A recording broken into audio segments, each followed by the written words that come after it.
Greetings, dear ones. I'm Cryon of Magnetic Service. I want to talk about the layers of belief. Things are changing when it comes to the way human beings think, the way they survive.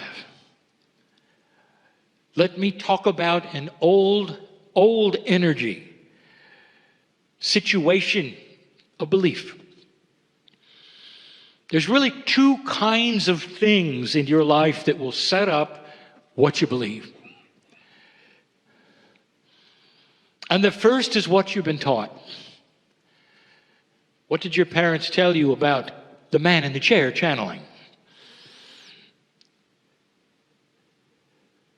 What did you learn in school about this possibility of what is going on right now? What did those in organizations, perhaps that were spiritual, tell you? And whatever that was solidified in your consciousness because these were people that you trusted. These are individuals that you loved. And you start to build, therefore, a wall of belief. It's more than a wall, it's a box. It's almost like it surrounds you and becomes you. You are defined by what you believe. If you doubt that when you meet a politician and they tell you what they believe or what party they belong to, you just exposed their box. That's who they are.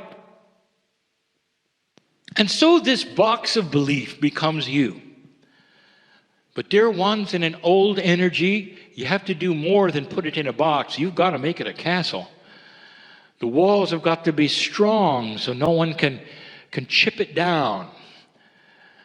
Because it becomes your existence and your survival. What you believe is who you are. There are those in the audience, there always are. Old souls, everyone, who will not necessarily believe in what is going on right now because of what they've been told. The second aspect of belief in these layers comes from experience. What you therefore experience becomes the second box.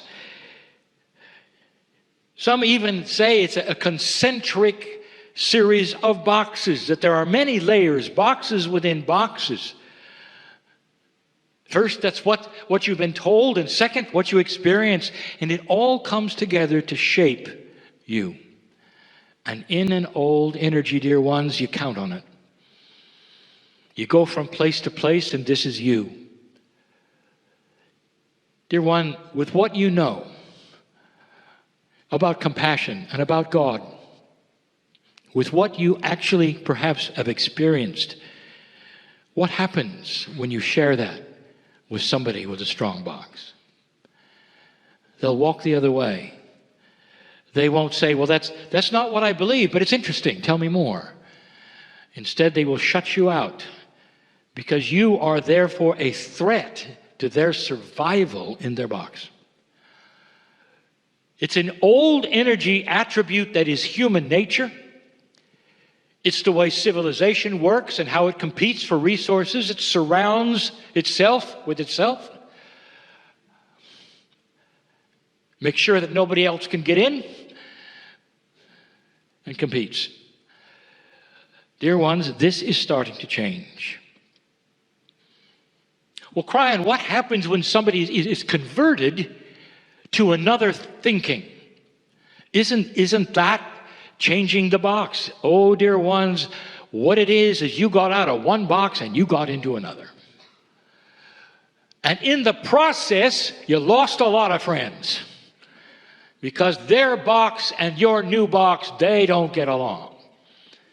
And therefore, you have the war of the boxes. And you know what I'm talking about. The boxes are strong. Their survival. And that's where it sits until today. There's some interesting things happening. Let me tell you one. Science is playing a part in the examination of something you never thought they would examine: the human soul. Now, let me tell you why. My partner is going to bring you proof of the discovery from major institutions and university that consciousness changes physics. Therefore, consciousness must be energy. Are you following this? If consciousness is energy, suddenly it must then obey the laws of known energy as brought to you by Einstein. And one of those laws, the first one of thermodynamics, is that energy cannot be created or destroyed. What happens when someone dies to consciousness? Now, in the past, those laws of thermodynamics, when a human being died, there was no problem. They went back to the earth. The energy that was a human would then be dissolved and it would be accepted. It would change. But suddenly, consciousness, it doesn't atrophy. It just simply vanishes. Where does it go? What does it do? Therefore, science had to look at it. And what they came up with is this: consciousness must be energy, and when you die, it goes back to the universe. And that's as good as they can make it. That's the study of the human soul, dear ones. Now, let me tell you about the bias of their box. Even though they're studying the human soul, the energy of consciousness, and life after death, you will find that they never, ever study it both ways. It only goes in one direction. That's the linearity of time. They never ask the question, how did the energy get to you? So a child is born, and bang, they got energy. It's called consciousness. Where did it come from? You can't create it. You can't destroy it. It has to be given in some fashion. Where does it come from? When does it appear? All of these things are starting to be discovered. But the box remains solid even in the science. It's so interesting to watch the boxes remain when truth occurs. When germs were never, ever thought to exist, there were those who laughed at the idea before microscopes of microbes that were living, that would cause disease. And then it was discovered, and then you could see them. And there were scientists who went to their grave who said, no, I still don't believe it. Because the box was king. You have those today involved in the Flat Earth Society because their box is king. Do you see where I'm going with this? So let me give you something. I want to show you how a box can be shattered. I want to give you a story that is all too common on this world, on this beautiful earth. Let me introduce you to a woman. A woman doesn't have a name because it represents many women right now, today. I'm going to show you something that happens daily on this planet, daily. It's a box-shattering event. This human that I'm going to discuss, let's make her a scientist. Let's say she's a cellular scientist. She knows how things work. She knows what she knows because she's been taught well, and her box is strong. And she does good work. And she's a good woman. And then in her 50th year, she starts to ignore the pain in her abdomen. And she ignores it for a year. And then she can't.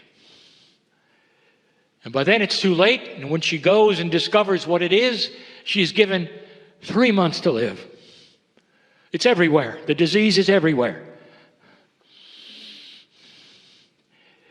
And she goes into a funny state. It's denial at first, it's anger second, and then it starts incredible fear. Because this woman doesn't believe in the afterlife. And so something occurs. And what I'm about to tell you is the way it works. And it's working that way right today, even as you sit in the chair. The blackest of black fear comes over her while she lays in the hospital. It's darker than dark. It's hard to describe how fear can grip you. The guy with the sickle is coming in your room, and there's nothing beyond it. There's only darkness, and consciousness is about to go away. And it's awful. And it's awful. And it's awful. And in that moment of that darkness that you can't even believe, suddenly there are chills. And suddenly there seems to even be light and release. Something happens. And she awakens and realizes the fear has disseminated and she doesn't know anything about it. What is going on? Until they start to measure the disease and it's gone. Welcome to spontaneous remission. A misunderstood transformation of thermodynamics where the disease has been converted to cellular structure and to health and to new blood cells and all the things that you deny or cannot happen. And it happened because the individual was so scared they were all converted. Over and over, hospital and hospital and hospital and hospital. And they'll call it a miracle. And they won't understand it's the magnificence of the human being. Even an unbeliever will control their own biology. And in this case, it was fear. What about the one who has ultimate compassion and touches the higher self? The same thing. They have to suspend belief completely. And it happens over and over. And it doesn't become proof, dear ones, it becomes a mystery. Because the boxes of those around don't understand that this woman's box has been shattered. Shattered. And instead, she didn't lose belief, except that what she has now is a bubble. The bubble is expandable every day. She realizes she doesn't know what she doesn't know. She looks forward to things that are coming. That belief box is no longer rigid. It's permeable. It's a bubble that can go any way, any size. And I want to tell you something. The children of this planet are being born with bubbles. And no matter what you tell them, Grandma, Granddad, I will tell you, if you noticed, they are not going to believe you. Because they've got to experience things that are intuitive for themselves. They come in with a consciousness that knows better than to build a box that says this is all there is. I bring this to you so you'll see the real worldness of it in an everyday life. And I bring it to you as you sit in the chair. Have you got a box or a bubble? Have you made up your mind this is all silly?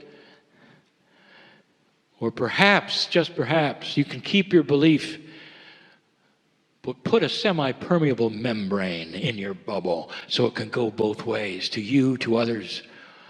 And you become then a vehicle that is open to truth. And what happens is the first law of thermodynamics. Is that which you had before gets converted. The energy of your belief then gets transposed and then transformed to a new kind of energy of allowance.